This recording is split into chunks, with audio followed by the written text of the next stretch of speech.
Ik ging thuis die schilderijen zeg maar, uit de lijst halen. Want ze zaten in een houten lijst en daarvoor was een soort plexiglas.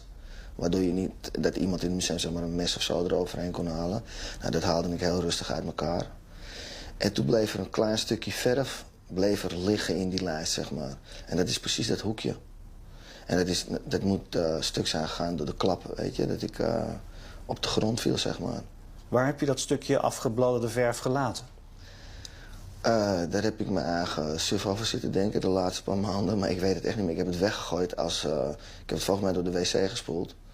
Dat is bewijs, is een spoor, weet je. Mensen zeggen tegen mij van, hey, jij hebt een Van Gogh in je handen gehad. Maar ik heb daar nooit bij stilgestaan. Maar je hebt dus ook een stukje Van Gogh door de wc gespoeld? Ja, maar ik heb er ook aan, ik heb ook aan dat hoekje. Omdat er kwam in de pers dat er zand van in het schilderij zit van het verf. Heb ik eraan zitten liggen, kijken of het naar zand smaakt. Dat heeft ook niet ooit iemand gedaan, denk ik. Dus ja.